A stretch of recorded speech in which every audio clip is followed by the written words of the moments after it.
Hello, my friend. The sun is setting, and that means it's time for another story. Get comfortable, close your eyes. We're starting now. It was the kind of heat that didn't belong in Forks. A wrongness in the air, as if the town had been tilted slightly off its axis, spun too close to the sun. Even the ever-present clouds had thinned to a translucent veil, letting light bleed through in pale, shimmering threads. The trees, so used to weeping rain, stood still and silvery under the weight of humidity. The forest didn't whisper. It held its breath. I hadn't planned on coming back.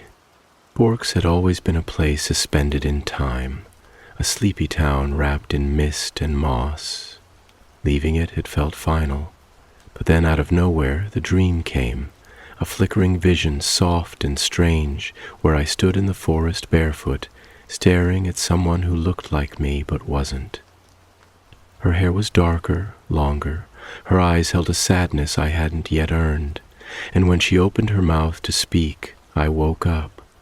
Heart racing, breath gone, the echo of her voice still trembling in my bone. Edward had told me once that the future was always shifting, that Alice's visions were like reflections in a river, true in the moment, but never permanent. I hadn't thought much of it then, but lately it felt like something was moving just beneath the surface of my life, something pulling me back, rewinding the world around me by invisible threads. So I packed a bag and got on a plane. I told no one, not even Edward. It wasn't rebellion, it was instinct. A quiet, gnawing certainty that the answer I needed wasn't in the sunlit safety of college campuses and human plans. It was back here, where it all began, in the place where monsters hid behind golden eyes, and love felt like dying in slow, beautiful motion. Charlie wasn't expecting me.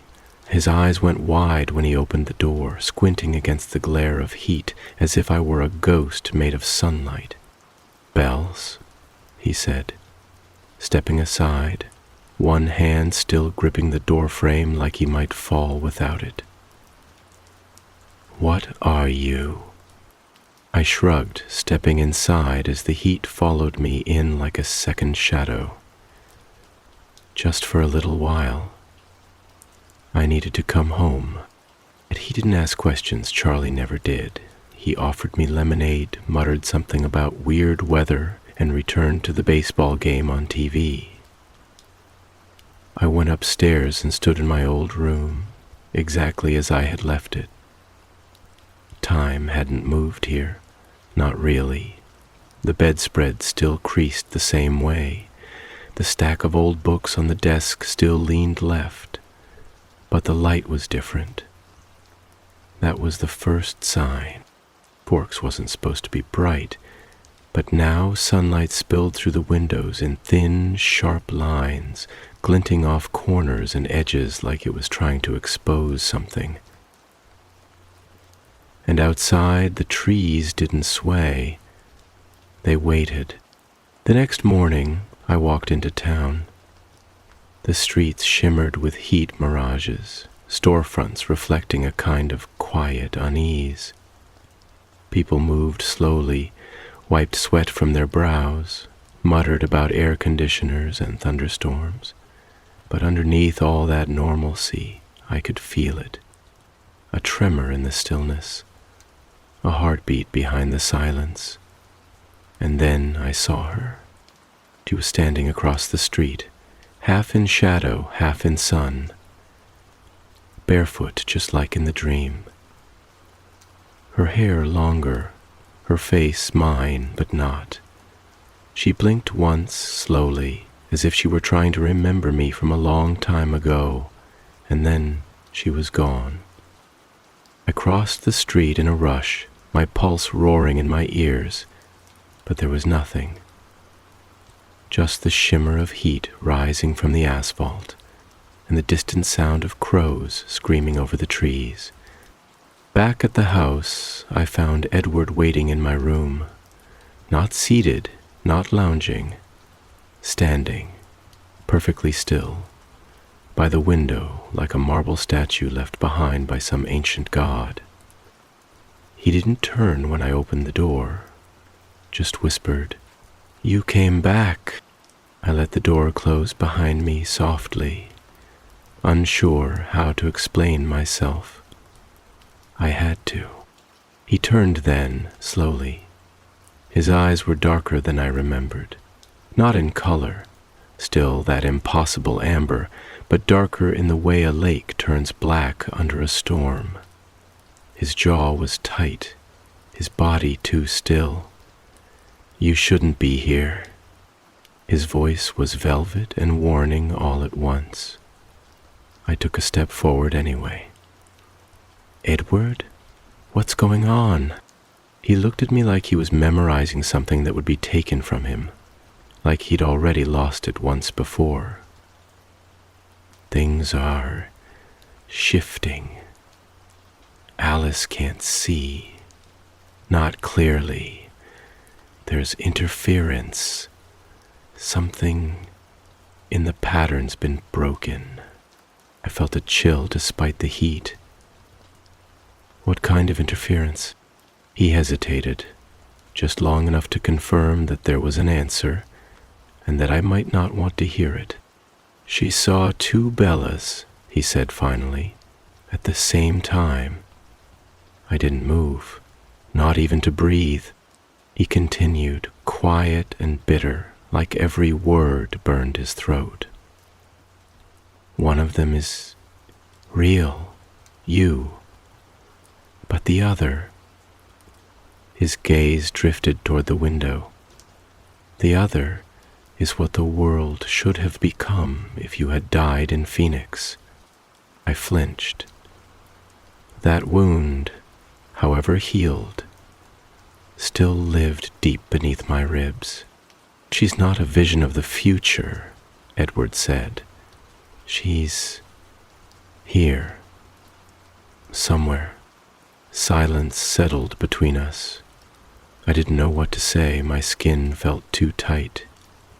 My heartbeat echoed like a ticking clock, counting down to something I couldn't name. "What does it mean?" I asked, voice barely audible. He looked back at me, and there was something almost afraid in his expression. "We don't know yet, but time isn't holding like it should. She shouldn't exist." And for the first time since I'd come back, I realized that maybe I shouldn't either. The silence after Edward's words was the kind that filled rooms like water, heavy, suffocating, and slow. It pressed against my skin, crawled beneath it, nestled into the hollow behind my heart. Outside, the world still shimmered with midsummer heat, but inside my chest there was a kind of winter growing, a frost blooming in slow spirals across everything I thought I understood.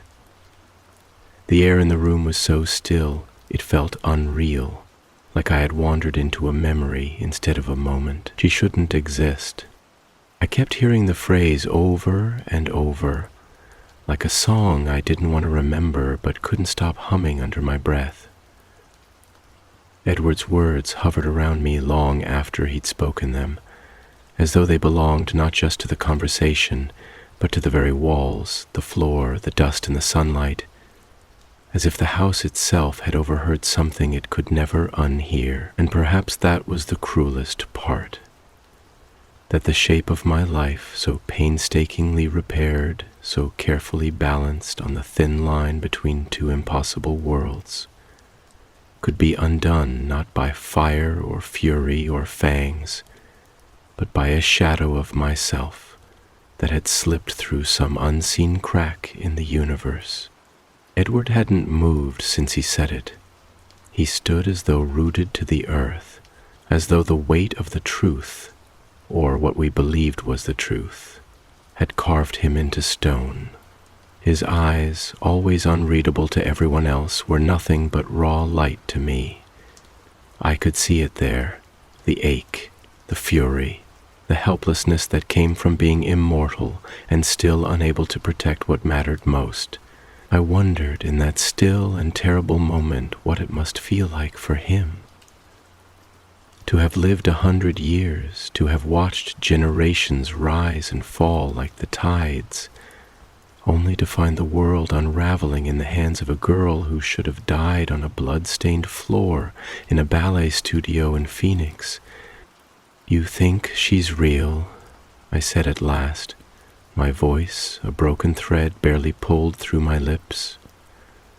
"Not just a vision or a ghost or—" Whatever Alice saw, Edward turned his face toward mine slowly, and when he met my gaze, there was no pretense left in his expression.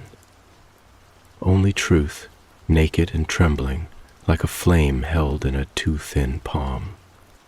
"She's here, Bella, somewhere close. The signs are echoing, moments repeating, choices reappearing. Alice can't lock on to her, can't hold the vision long enough, but we feel her. All of us do." The room suddenly felt too small, like it was collapsing in on itself. I moved to sit on the bed, but even that motion felt disjointed, dreamlike. My skin was hot to the touch, but not from the weather. Something was rising inside me, an emotion without a name, deeper than fear, sharper than dread. It was like looking into a mirror and not knowing whether your reflection would smile back or reach through the glass to take your place. "I saw her," I whispered. "Today, in town, across the street. I thought—" I paused, eyes unfocused, watching memory play like film behind my lashes. "I thought it was a heat mirage. She looked like me, but older, not in years, in sorrow." Edward's lips parted slightly, his breath catching, though he didn't need to breathe.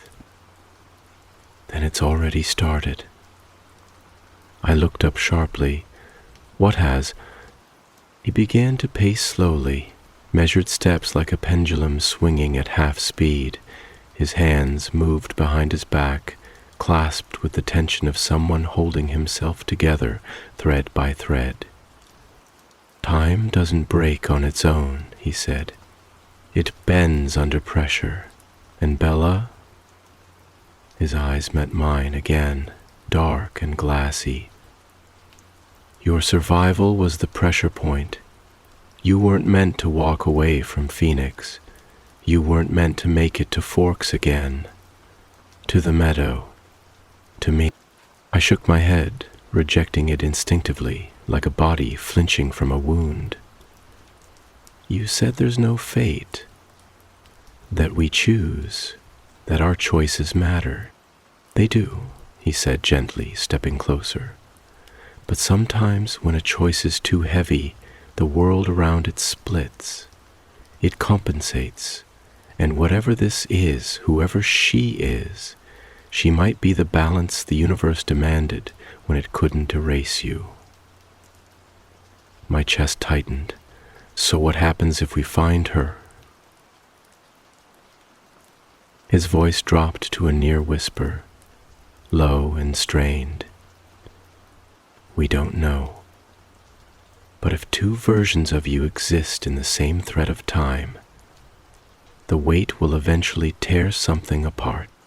I stared down at my hands, trembling slightly in my lap, the veins beneath my skin blue and delicate like river branches. I had never felt more mortal, more fragile, and yet somehow I had defied death itself. Twice, 3 times, more.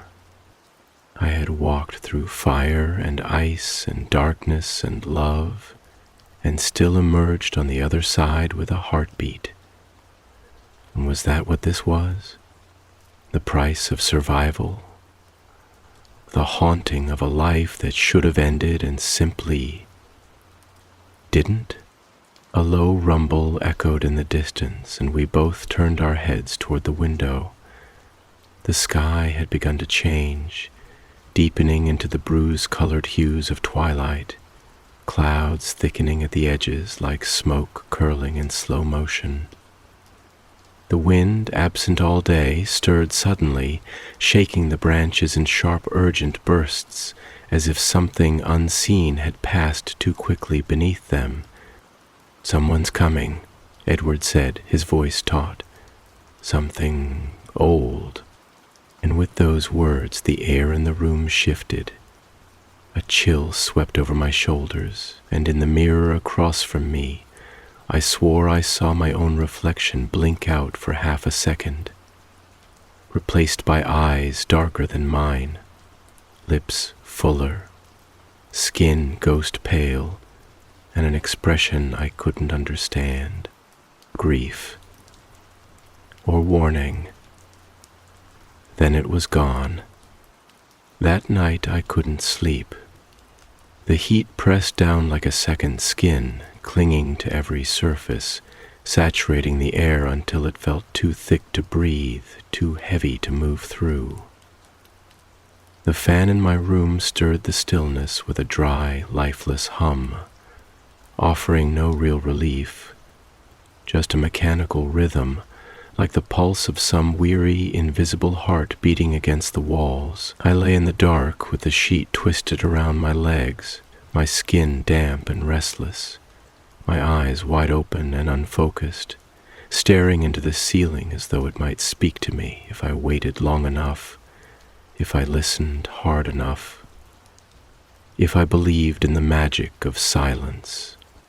Edward had stayed only until the sky deepened into that strange violet between dusk and nightfall, that threshold of the world where everything softens, where shapes blur at the edges and sounds stretch out longer than they should. He kissed my forehead with a kind of trembling reverence, his hand lingering at the edge of my hairline like he was afraid I'd vanish if he let go. And then he disappeared through the window, a streak of silver in the dark, his departure quiet, almost sacred, as if he were returning to some temple of solitude far removed from my reach. I wasn't alone after he left, though. Not really. The moment his absence settled into the room, I began to feel the presence again, the shadow of her, the other me, not just brushing against the edge of my thoughts, but inhabiting them, like she'd left fingerprints on the glass of my memories, smudges I couldn't wipe clean no matter how hard I tried. Every time I closed my eyes, I saw hers, deep and sorrowful and strange, like wells that didn't reflect light but swallowed it. And behind those eyes there was something I recognized with an ache I couldn't name. The same loneliness I had carried for so long, the same ache for belonging, the same yearning to hold on to something beautiful before it disappeared again. Only in her gaze, that longing had turned into resignation. I sat up, unable to lie still, and crossed to the window, pressing my palms to the frame, hoping the wood would cool my skin, that the breath of the forest might carry something into me, clarity maybe, or calm. But the trees were no longer still. They danced now, caught in the arms of some invisible force, their limbs twisting against the wind that had risen suddenly, inexplicably. It wasn't the wild, natural wind of a storm. No. This felt purposeful, as if the forest had exhaled something too old to name, as if the world had shivered in its sleep. And then, in the half-reflected glass, I saw her again, not outside, not across the street, but behind me, standing at the far edge of the room, half lost in shadow, half revealed by the weak gleam of the moon cutting through the blinds. Her shape was blurred like fog in human form, but her eyes burned through, dark, liquid, and too wide, filled with something more than fear, more than grief, something closer to warning. I turned sharply, heart hammering, but the space behind me was empty. Only the ghost of her lingered, etched in the afterimage of my vision, fading slowly like breath on a mirror. And in that silence I felt it again, that bending of the world, that subtle distortion, as if reality were a sheet of glass flexing under heat, warping just slightly before it cracked. The next morning I walked through the woods. It was reckless, I knew that. Edward would have called it dangerous. Alice would have called it a mistake. But I couldn't stay inside any longer. The house felt too small, too saturated with memories that didn't quite fit anymore, like clothes I'd outgrown but kept wearing out of habit. And the forest, for all its strange silence and eerie beauty, had always been the place where truth felt closest, where everything supernatural breathed just beneath the bark, just beneath the moss. The air beneath the canopy was still, but not calm. It held the tension of a held breath, the pause before a storm, the hush between lightning and thunder. Light filtered through in long, narrow shafts, slicing the air like golden blades, touching down on the forest floor in small, trembling pools. Each step I took stirred the scent of earth and pine, old and deep, as if the roots of the trees had soaked up every secret ever whispered beneath their leaves. I didn't know where I was going. I didn't need to. My feet followed something older than logic, an instinct that pulsed like a second heartbeat in my chest, leading me forward deeper toward the hidden marrow of the woods. The deeper I walked, the stranger the world became. Time thinned. Sounds stretched. The birds were silent and the breeze moved only in circles, wrapping around me like ribbon. And then I found her. She stood in a small clearing at the edge of the river, her bare feet in the water, her white dress soaked at the hem, clinging to her legs like second skin.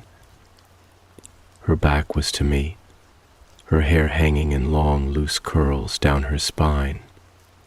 The curve of her shoulders was familiar, the tilt of her head. I knew her before she turned. When she did, it wasn't sudden, it was slow, like a page being turned by an invisible hand, revealing words you already knew but weren't ready to read. Her face was mine, but not. Her skin was colder in color, paler than memory, almost translucent in places. Her eyes were darker, not just in hue, but in depth, like they held centuries instead of years. And when she opened her mouth, her voice was the sound of water running backward. "I'm sorry," she said. "You weren't supposed to live." And then, before I could speak, before I could move or even breathe, she was gone, not vanished, not fled, but dissolved, like mist caught in a ray of sunlight, like the memory of a nightmare the moment you open your eyes. Only the river remained, murmuring softly at my feet. I stayed there long after she disappeared, rooted to the edge of the riverbank, unable to tell whether my body had frozen from fear or some deeper paralysis that didn't come from nerves, but from the unraveling of something more essential. My certainty. The current whispered against my ankles, cool and constant, as though trying to draw me back into the rhythm of the world.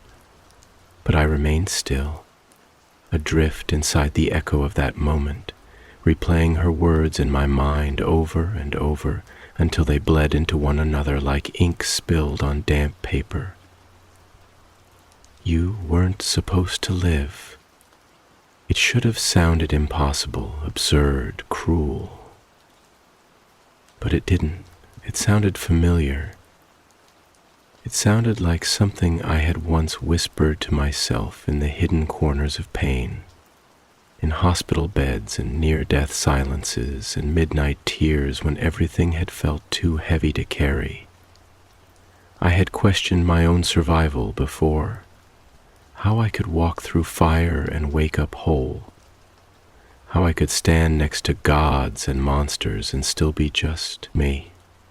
It was as if her words had named what I had always feared most, what I had buried deep enough to pretend it wasn't real, that my life, my continued presence here, was not a gift or a miracle, but a mistake, a crack in the fabric of fate that had widened just enough to let me slip through.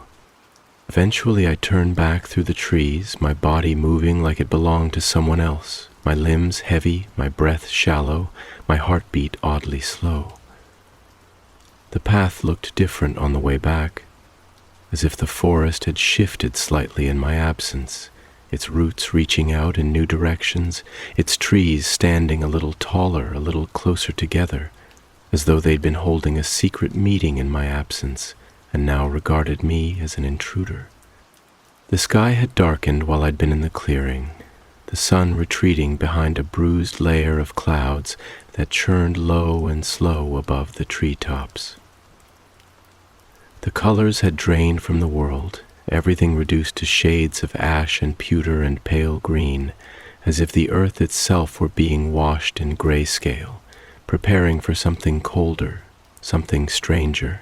And when I reached the road again, the cracked strip of asphalt that connected the forest to the outer rim of town, I found Edward already waiting, his silhouette stark against the darkening sky, his posture wound tight as a bowstring pulled to its breaking point.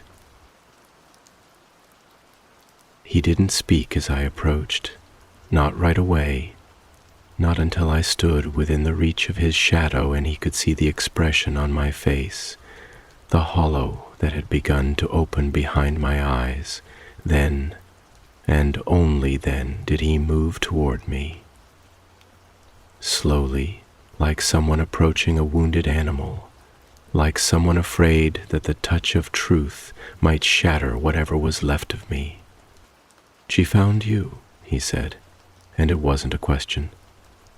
It was an admission, a confirmation of something he had hoped to delay, to prevent, to shelter me from as long as possible. His eyes searched mine not for answers, but for damage, cataloging every flicker of sorrow, every tremor of confusion, as if he were bracing for the weight of my unraveling. I nodded once.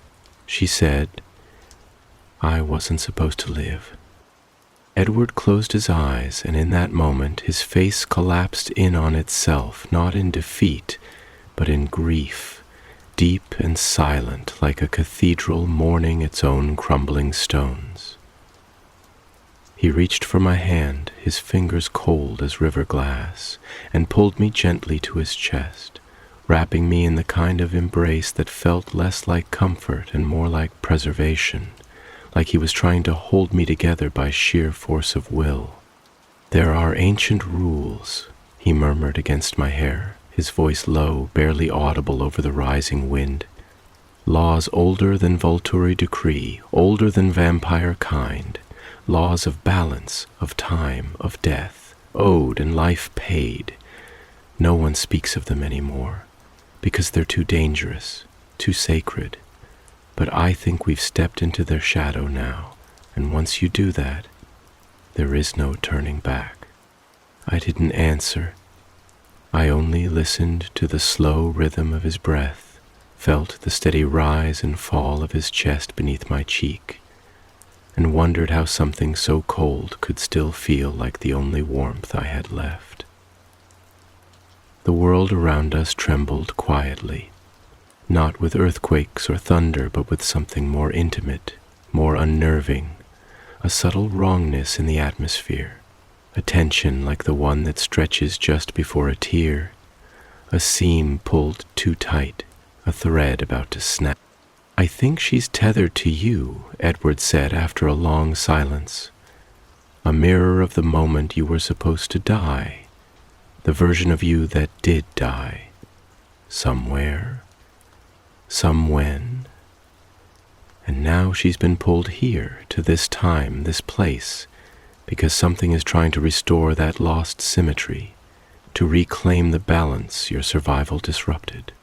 My throat felt dry, as though I'd swallowed dust. "But I didn't ask to live," I whispered. "I didn't cheat death. I didn't want any of this. I just loved you." His arms tightened around me, and he buried his face in my hair, breathing me in like I was the last real thing in a world made of shadows. "I know," he said, "and that's what terrifies me most. Because love, it rewrites the rules." Above us, the clouds had begun to boil into storm shapes, thick and roiling, dark with secrets. Lightning flashed far in the distance, illuminating the trees in brief, stuttered silhouettes, like photographs taken at the end of the world. Somewhere, a crow screamed, its voice ragged and ancient, and the sound cut through the forest like a wound. "We need to talk to Alice," Edward said finally, pulling back just enough to look at me. "She saw this coming, but she didn't tell us everything. She couldn't. And if we're going to survive this, both of you, we need to understand what kind of story we're in." I frowned. "What do you mean?" "There are stories," he said, "and then there are echoes. Tales that ripple through time, repeating themselves in different shapes, different faces, until someone breaks the pattern. I think this is one of those. And I think you might be the fracture." The wind rose again, carrying with it the scent of ash and roses, sharp and strange and wrong. I looked back toward the forest, toward the place where I had seen her standing in the water, and for a moment I thought I saw her again, just a flicker between trees, her white dress moving like mist in a world that no longer knew how to breathe. And in the space between one heartbeat and the next, I felt it. Something was coming, something that wasn't death, but remembered it. Alice waited for us at the edge of the Cullen house, standing just beyond the porch, as though the act of entering had become suddenly impossible, as though the house itself had turned into something unfamiliar, less a sanctuary and more a threshold she wasn't certain she wanted to cross. The wind played with the hem of her twilight gray dress, lifting it in quiet whispers around her knees, and her eyes, always so bright with future seeing, were dimmed with something like mourning, not the sorrow of death, but of foreknowledge, of witnessing something so delicate, so precise in its unraveling, that the very act of seeing it felt like a kind of betrayal.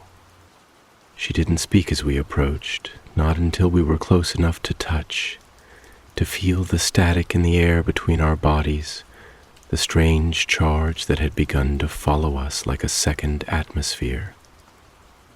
Then, slowly, her gaze rose to mine and her lips parted, not in greeting, but in quiet resignation. "I tried to stop you," she said softly, the words brittle and thin, like porcelain left too long in the cold. "In the vision, I tried. I ran into the forest. I called your name, but the trees swallowed my voice, and you kept going.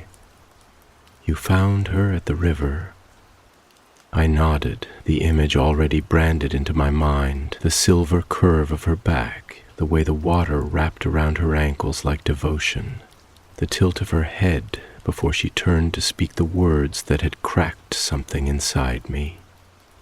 You weren't supposed to live.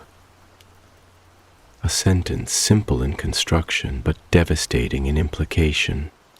It wasn't just about survival anymore. It was about fate, about design, about the terrifying possibility that the world was a puzzle into which I had never truly fit, and that someone, somewhere, was still trying to finish the picture without me. Edward's hand remained at the small of my back, his touch steady and grounding, but his silence was its own kind of burden, a weight carried not in words, but in what remained unspoken between us. I could feel the way he was holding himself together, could sense the storm coiled beneath his stillness. He wanted answers, so did I, but more than that, we wanted truth. Not just explanations, not just theories, but something real and solid to hold on to in a world that had begun to slide sideways, slowly but irreversibly. Alice, Edward said at last, his voice a low thread of velvet and stone, tell us what you saw. All of it. She closed her eyes for a moment, and I could see the flicker of pain move across her face. Not physical pain, but something worse. The ache of watching time collapse around people you love, and being powerless to alter its shape. When she opened them again, they gleamed wet in the fading light, and her voice came like a confession whispered at a funeral. She's not just a shadow, she began. Not a phantom or a memory, she's real. Flesh and bone and breath. She was born the moment Bella should have died in Phoenix. She is that version of Bella, the one who never made it out of the ballet studio. But the moment Edward brought you back, the moment you survived, the timeline bent. It held for a while, because love has its own gravity.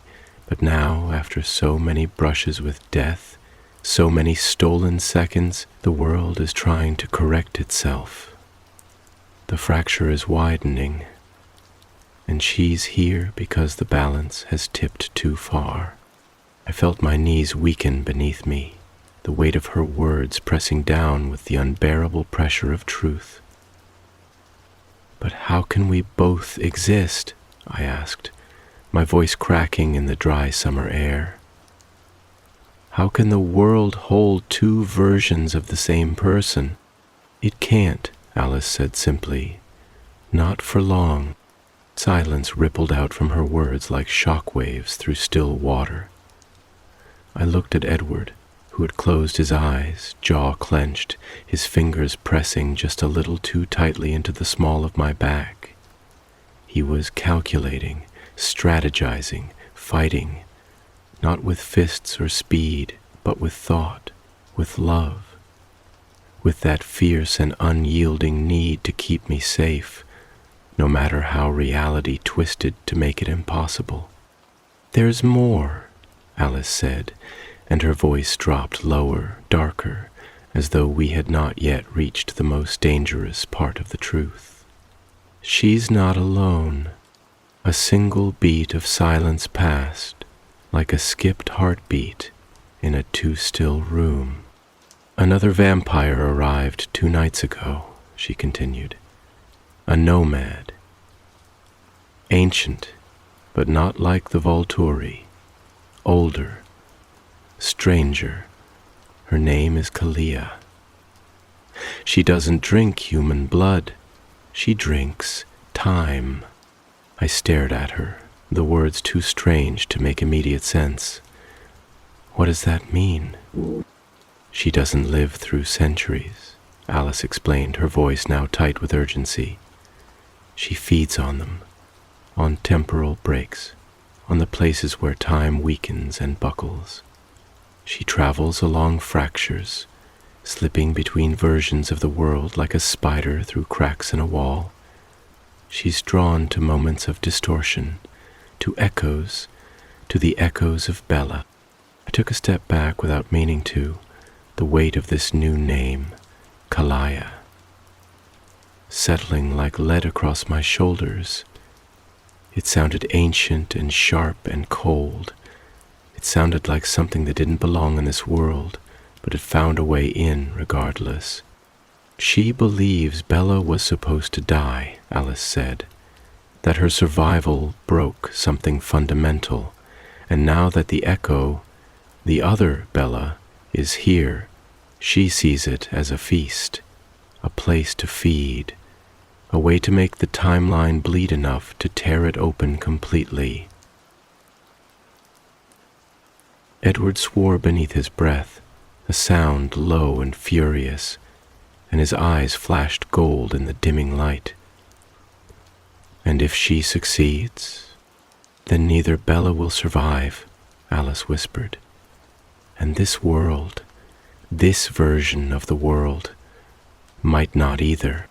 We stood there, the three of us, caught in a stillness too fragile to last, surrounded by the quiet hum of the woods and the slow building roar of a storm not yet broken. The trees leaned in, listening. The wind trembled against the windows. Somewhere beyond the forest's reach, lightning began to pulse again, softly, steadily, like a heartbeat in the sky. "We need to find her," I said at last, my voice steadier than I expected, even as my hands trembled at my sides. "Not just the echo, Kalia. We need to know what she wants. We need to stop her." Edward turned toward me, and in his gaze I saw not fear but resolve, something burning low and bright, like coals beneath ash. "We will," he said. "But you're not doing this alone." "No," I agreed. "I'm not." And in that moment, as the last light of day slipped below the trees and the first breath of night rose like a tide from the forest floor, I felt it again. The strange doubling of the world, the sense that I was standing not in one place, but in two, that every breath I took was being taken somewhere else, by someone who wore my face but walked a different path. And in the farthest edge of my mind, like a voice caught in static, I heard her whisper again, "This was never your life to keep." Night fell not like a curtain, but like a tide, slow, inevitable, lapping at the edges of the forest with a kind of sacred hush, as if the world were trying to remember how to sleep. The trees held their breath again, their branches unmoving, their roots whispering secrets too old for words, and the sky above was a deep bruised black, thick with stars that blinked like distant warnings, too far away to help, too ancient to intervene. The Cullen house, usually a sanctuary of light and clarity, had dimmed its windows to a gentle hush, casting long shadows across the porch and down the slope of moss-covered stone, like the fingers of time itself reaching backward. Inside, everything smelled like memory, that strange mix of cold marble and cedar wood, ink and rain, the faintest trace of old paper and piano keys, and the quiet, familiar ghost of vampire skin. I walked slowly through the main hall, the smooth floor whispering beneath my shoes, Edward's hand barely brushing mine, less a grip than a tether, a lifeline made of quiet proximity, as though we both understood, without needing to say it, that words were too fragile now, too brittle. The truth had grown too large for language. Alice had gone upstairs to search through her vision journals, those private volumes of fragmented glimpses, written in ink that looped and broke like the flight paths of birds, full of sketches that made sense only when the moment finally came to pass. Jasper had stayed near her, a silent guardian standing just outside the pull of her panic, never speaking, only breathing through the tension with the practiced patience of someone who knew fear intimately, who had once been shaped by it, and who now carried the strength of every broken version of himself in the steadiness of his silence. Esme lingered in the kitchen, though she neither cooked nor cleaned nor moved, just stood with one hand resting against the counter like she was grounding herself.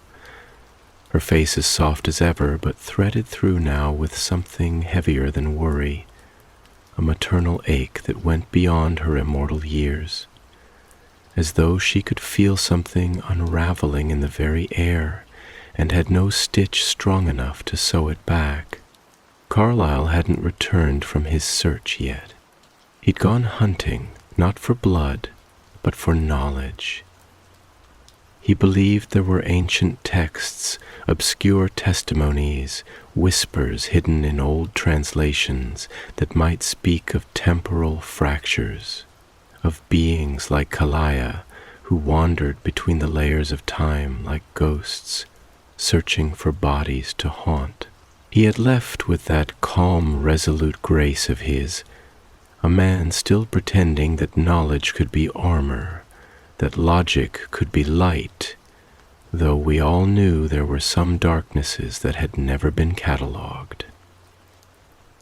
Instead, and Rosalie and Emmett, they'd left earlier in the afternoon without explanation, without discussion, their departure slicing clean through the tension of the day like a knife through silk.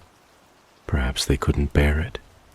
This return to danger, this return to Bella-centric catastrophe. Or perhaps, beneath their aloofness and smirks, they sensed the truth none of us wanted to name, that this wasn't a threat we could kill or outrun, or even survive. Only Edward remained beside me now, his silence not a wall but a shelter, his body close, his presence unwavering even as his mind moved like a storm beneath the surface. I could feel it in the way his fingers trembled ever so slightly when they brushed my wrist, in the way he blinked too slowly, as if trying to calm something that refused to be calmed. Finally, I found myself standing before the piano. It sat like a monument in the corner of the living room, its polished surface reflecting the dim light in soft glimmers, its keys pale as old bones, waiting. I reached out and pressed one gently, not a note, really, just a whisper of sound, enough to break the hush, enough to let the silence know we were still here. The tone hung in the air for a breath, then dissolved, like a single snowflake melting on warm skin. She was standing in water, I said suddenly, not turning, not blinking. Barefoot. Her dress was white. She looked like me, but older, not by years, by grief. She looked like someone who had buried too much. Edward exhaled beside me. Not a sigh exactly, but something heavier. The version of you who died in Phoenix. She never came here, never saw the Cullens again, never met Renesmee, never danced in the meadow or stood in the arms of gods. She died with questions still in her mouth, alone. And now she's here. I let my fingers linger against the ivory key, pressing more firmly now, letting the sound ring longer. Do you think she hates me? No, he said quickly, with that same conviction that always shocked me, not because I doubted him, but because he never doubted me. I think she's lost. I think she's searching for the reason she didn't get what you did. But I didn't earn this, I whispered. I didn't do anything. I just loved you. and didn't die. He moved closer, wrapping both arms around me now, his voice warm at the shell of my ear. That was more than enough.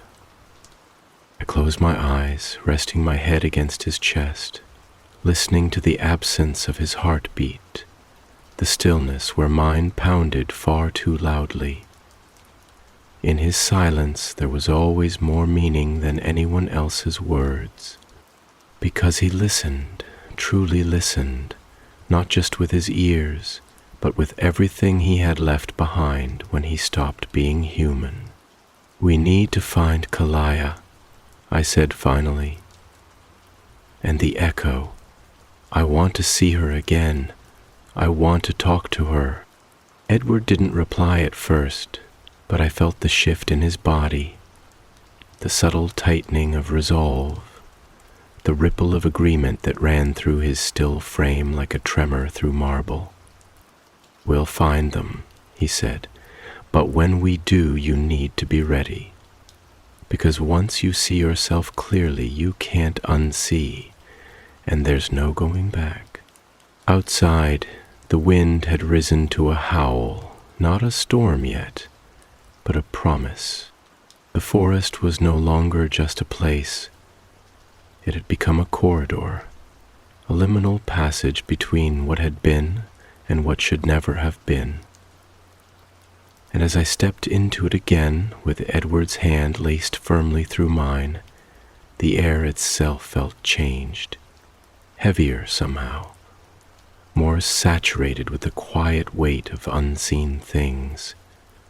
The sunlight, what little remained, had turned brittle and strange, fragmented by the heavy canopy into slivers of pale gold that cut through the green like broken glass. Each ray was too sharp, too defined, illuminating motes of dust that hung in still air as though frozen in mid-fall. Time paused mid-breath. It felt as though the forest were holding its pose, waiting, watching, pretending to be still when in truth it was vibrating just beneath the surface, pulsing in some rhythm I couldn't hear but could feel deep in my bone. We didn't speak as we walked, not because we had nothing to say, but because the things that needed to be said had grown too large for language. What do you say to the person you love when you might be walking toward a version of yourself who never had that love, never touched it, never knew it could exist? What words exist for a grief that belongs to you and not you at the same time? What comfort can be offered in a forest where time folds in on itself and the future steps out of shadow wearing your face? The path, if it could even be called that, narrowed as we moved deeper, the trees bending closer, their branches knotted like fingers intertwined in prayer or warning. Moss climbed their trunks in velvet spirals, soft and ancient, and the scent of damp earth was stronger now, mingled with something else, something metallic and old, like rust or blood or memory. I could feel the pull of it growing stronger with each step, not just forward in space, but inward, as though we were descending into a deeper layer of the world, into the hollow places where forgotten things lived. And then the wind changed. It happened all at once, as if someone had drawn a curtain across the forest, muffling sound, darkening color, changing the very shape of the air. The temperature dropped, not drastically, but just enough to raise the hairs along my arms, to make Edward shift fractionally closer, as though shielding me from something he couldn't name. I felt the moment pass through us like a ripple, and I knew we were no longer alone. She was close. The trees opened suddenly into another clearing, not wide, not bright, but circular, surrounded by towering cedars that leaned in as if to witness what would happen here, as if they too had been waiting for this encounter since the moment time fractured and the world split in two. At the center of the clearing stood a mirror, Not an ordinary mirror. It was tall, twice my height, and framed in blackened silver, the kind of tarnish that only comes with centuries of waiting. It leaned slightly back, supported by nothing, rooted into the ground as though it had grown there like a tree. Its surface shimmered, but it did not reflect the forest. It did not reflect me. It showed only light, pale and pulsing, like something breathing behind the glass, something about to emerge. Edward's body tensed beside me, his fingers tightening around mine, and in that moment I felt the sharp clarity of everything he wasn't saying, the calculations, the fear, the unbearable possibility that this was the center of the fracture, that we had reached the place where fate had come undone. And then she stepped through. There was no sound, no wind, no warning. One moment the mirror was only light, and the next it was filled with her, with me, her form sliding forward as if carved from the glow itself, her feet touching the moss without sound, her dress still white and wet at the hem, her hair longer, tangled with forest debris, her skin pale enough to gleam like moonstone. Her eyes met mine across the clearing, and I saw myself as I had never seen myself before, not through the lens of memory or identity, but stripped of all narrative, all context. I saw my own grief reflected back at me, my own unspoken questions, my own terror. But there was something else in her gaze too, something harder, older, bitter like stone soaked in storm. She took a single step forward. "I didn't come to hurt you," she said, her voice softer than I remembered, the cadence familiar but slower, as if each word were chosen from a language she was relearning. "I came because I didn't understand. I came because something in me remembered what I could have been." My heart thudded hard enough to echo in my ears, but I didn't move. Edward's grip remained steady. His presence at my side anchored me in the moment, kept me from drifting too far into the surreal pull of what was unfolding. "What do you want from me?" I asked, my voice catching in the throat, thinner than hers, more alive, more afraid. She tilted her head slightly, a gesture so familiar it startled me. "I want to see what survived. I want to see what my death gave birth to." I swallowed hard, the air suddenly too thick, the space between us electric and wrong. "Your death didn't give birth to me. I would have given anything for you not to die, for me not to become the one who lived." She smiled then, not cruelly, but with a tired, bone-deep sorrow that didn't belong on a face so young. "But you did, and I didn't. And now the world doesn't know which version is true." The mirror behind her shimmered again, and for a split second, I saw not her reflection, but a third face. Kalaya's, tall, cloaked, eyes gold like molten fire and skin the color of bone lit by candlelight. Her gaze pierced through the glass like a predator studying its prey. She didn't smile. She didn't blink. She simply watched. And then she was gone. "She's coming," the echo whispered. "She'll tear us both apart just to feel the world bleed." I stepped forward despite the warning, closing half the distance between us, feeling Edward's hand reluctantly slip away. I had to do this. I had to be here entirely, because what stood before me wasn't just another version of me. She was every version I could have been if a single choice had shifted, if Edward had been 1 second too late, if James had struck harder, if the venom hadn't taken. You deserve peace, I said. You deserve more than this. Her eyes shimmered, not with tears, but with light, as if something inside her had already begun to unravel. Then show me, she said. Show me what peace looks like. And suddenly, I knew what I had to do. I held out my hand, and she reached for it. The moment our fingers touched, I felt the world stutter, not in sound or motion, but in something deeper, something elemental, as if the axis of time had caught on a thread and spun once in place, just slightly out of rhythm, just enough to make the sky hold its breath.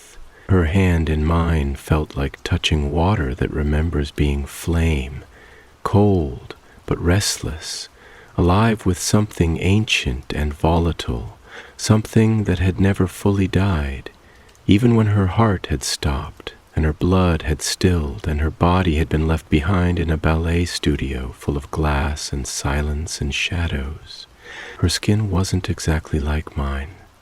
It carried a density I couldn't explain, a pressure of being that suggested she didn't belong entirely to this version of the world, like gravity hadn't yet decided how to hold her.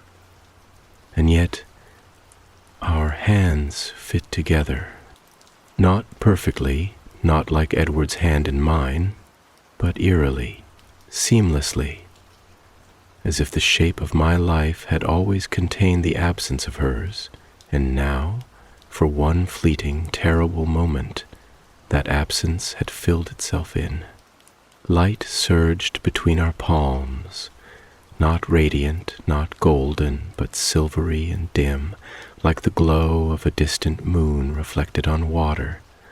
It didn't burn, it shimmered, it breathed. And the moment it began, I understood that this was not just contact, it was communion, a merging, a remembering, the part of me that had been lost in Phoenix, left behind in that mirrored room where death had smiled at me through the face of a monster, was now staring back at me through her eyes, reaching toward me not with hatred, but with hunger, not for vengeance, for wholeness. I felt myself slipping not away, but sideways, drawn into her memories, her thoughts, her pain like ink soaking through paper, until my breath wasn't just mine, my name didn't sound the same, and the trees around us began to bend, not in wind, but in time. Images poured into me, not as visions, but as lived moments. Sensory floods that swallowed and reshaped everything. I felt the sharp bite of teeth again, not Edward's, but his, James's, merciless and triumphant, tearing through my skin. I felt the fire as it spread, unchallenged, unchecked, the venom racing toward my heart with no one to draw it out, no salvation, no arms to hold me through the burning. I heard my own screams echo off mirrored walls that caught the last sight of me as something broken and wide-eyed and too late. I felt the moment the pain stopped, not because I had been saved, but because I had crossed the threshold of mortality, fallen into the cold hush that waits beyond the final breath. And then I saw her wake, my echo, my twin not by birth but by death, emerging into a world abandoned, a silence thick with finality. There had been no Edward to catch her, no Carlyle to explain, no Alice to see ahead, only darkness and the hunger. The thirst had hit her like grief, a grief not for blood, but for belonging, for answers, for the name that no longer sounded like hers, the heartbeat she could no longer remember, the warmth she would never again feel. She wandered for years through cities that never slept and forests that never spoke, across oceans that forgot her face, and mountains that turned her echoes into myths. And through it all she carried only one thing with her, the image of a girl who did live, the girl who was loved, the girl who had everything she was denied. Me. She had watched from the outer edges of reality, slipping through cracks, through reflections, through moments when the world hiccuped and bent, drawn by the ache of her own lost possibility, and with each glimpse, each fragmented vision of my life, my smile, my daughter, my immortal family, she had grown less like herself and more like the idea of me. She had been watching, but not to take, to understand. And now she had stepped through. Her fingers squeezed mine tighter, and I looked into her eyes and saw that they were wet, not with tears, because she had long ago lost the ability to cry, but with the memory of tears, with the ghost of weeping that her body still remembered even after death had taken the need from her. She looked at me, and in that gaze I saw a question so old and raw it made my chest ache. Why did you get to live? And I answered not with words, but with a truth that bloomed in my mind like a light in fog, slow and soft, but undeniable, because I wasn't ready to die, and neither had she been. I released her hand slowly, gently, and the shimmer between us faded, leaving only warmth in its place, a small, lingering heat in the center of my palm that pulsed like a second heartbeat, a reminder that the boundary between self and other is thinner than we believe, more permeable than we dare admit. Edward stepped forward, his presence a ripple through the strange stillness, his gaze locked on her, not in threat, but in wonder, like he was seeing the aftermath of a miracle that left as many questions as it answered. His voice was quiet, reverent. "You were never a mistake," he said to her, to me, to all the versions of Bella that had ever existed. "You were a cost, a consequence, a soul caught between the hinge of a choice. And now you've come home." She tilted her head toward him, her lips parting, and for the first time I saw something soften in her face. Recognition, not of him as her Edward, but of him as a memory, a shape that had followed her through darkness, never reaching her, never saving her, but always present, always there. She nodded once, the motion small and solemn, and then she looked back at me. "Kalaya is coming," she said, her voice lower now, as though saying the name might summon her. "She wants the break to stay open. She wants to feed on the wound of our divide. She's not a creature of this world. She's beyond time, and if she consumes me, she'll consume you too." "What can we do?" I asked, my voice shaking, because I already knew this moment would ask more of me than anything before it. Not just courage or love or sacrifice, but surrender. She looked down at her hand, still faintly glowing from our touch. And when she met my eyes again, she was no longer just the echo. She was the answer. "We have to seal the rift," she said. "And I can't do that while I'm here." The words landed like thunder on still water. She meant to return. She meant to go back, not to another time, but to the nothingness between times, to the wound itself, to the place where she had no body, no voice, no chance of survival. She meant to close the door behind her. "Wait," I breathed, stepping forward again, my voice barely holding. You don't have to. Yes, I do, she interrupted gently. You're real. You belong to this world. You found your future. You chose love. You lived. And now I get to choose something too. She stepped back toward the mirror, and this time the light within it brightened. Not harshly, but like a beacon opening on the shore, calling something home.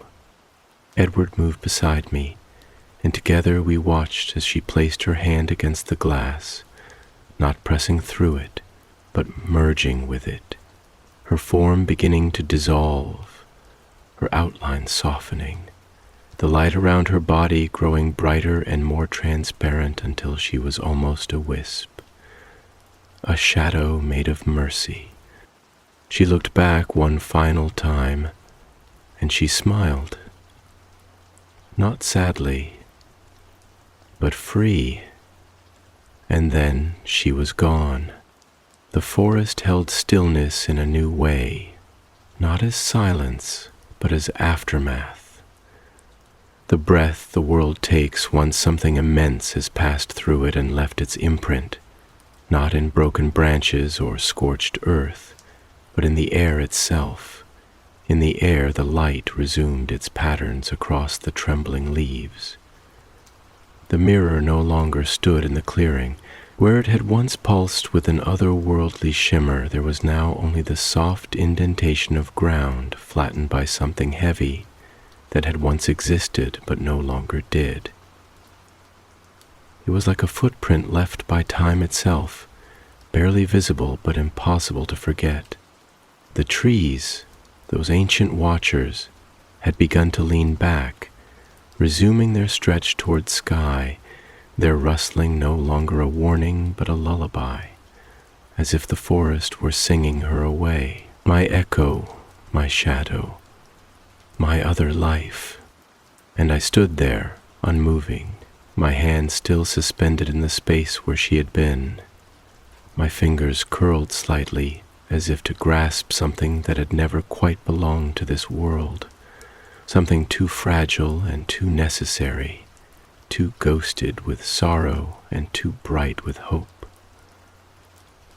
I felt like a window pane after rain, thin and trembling and glazed in memory, reflecting not just what I had seen, but what I had become through it. There was no storm anymore, not here, but in my chest there was a quiet kind of weather, soft winds moving through old rooms, carrying with them pieces of names I would never say again. Edward stood behind me, close but not crowding, the warmth of his presence folding over mine without needing contact. It was always like that with him, less about the touch and more about the gravity, the certainty of being known even in silence. His stillness was a comfort I could lean into without falling. His love a lighthouse I had learned to trust, even when the shore was a lie and the ocean beneath me held its breath. Neither of us spoke for a long while. There was nothing urgent left to say, because in that space where she had disappeared, something had been restored. Not just balance, not just the frayed timeline that had threatened to undo us, but a truth deeper than any consequence. The acknowledgement that all lives, even the ones not lived, have weight. That every choice leaves a shadow, that sometimes the most loving thing one version of yourself can do is let the other one live. She had walked back into the fracture not to escape it, but to hold it closed from the inside. Like a stitch sewn with her own being, her existence now woven into the very fabric of the timeline she had once disrupted just by not dying. And I remained, still breathing, still here, still real. I could feel the change moving through me in waves, Not visible, not tangible, but profound, like new roots had grown beneath the surface of my skin, anchoring me not just to this body, but to this world. For so long I had lived with the weight of almost dead, almost immortal, almost belonging, almost broken. But now I had stood face to face with the girl I almost was, and survived it. I had held her hand, I had felt her grief. I had accepted her into me without fear. And when she smiled before she vanished, I knew, with a clarity so bright it nearly brought me to my knees, that she had forgiven me for living, that she no longer needed to. We walked out of the forest in silence, the path softer now beneath our feet, the twilight hour unfolding around us with that dusky gold only midsummer can produce, the kind of light that makes everything seem older, sacred, paused. Edward's hand found mine again, and this time I squeezed it, not out of fear, not out of need, but simply because I could, because I wanted to, because it was real. At the tree line, just before the woods gave way to the pale gravel of the Cullen Drive, Alice waited. Her eyes were glassy with something more than vision. Relief, maybe?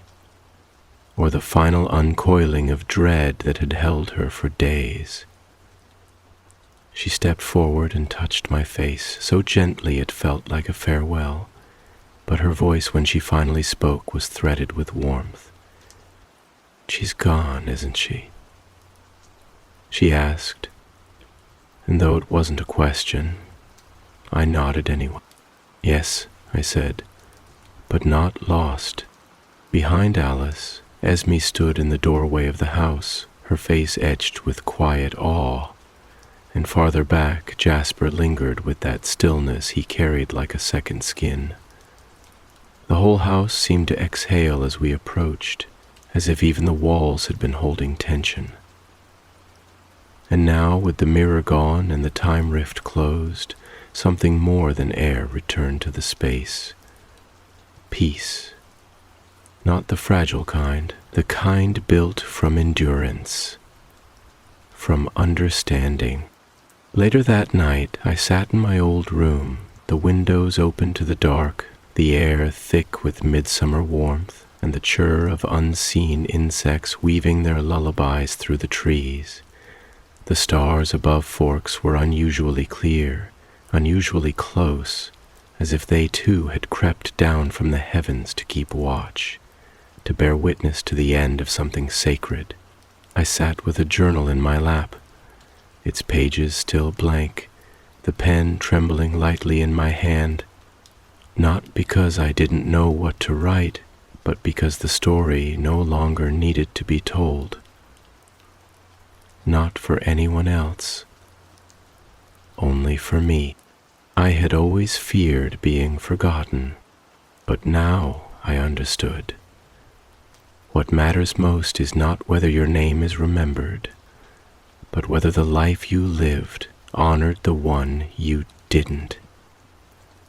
Since Carlyle, and I would carry her, my echo, my sister in sorrow and strength, everywhere I went. Not as a ghost, but as a grace. Edward entered the room quietly, and I didn't need to look up to know he was smiling.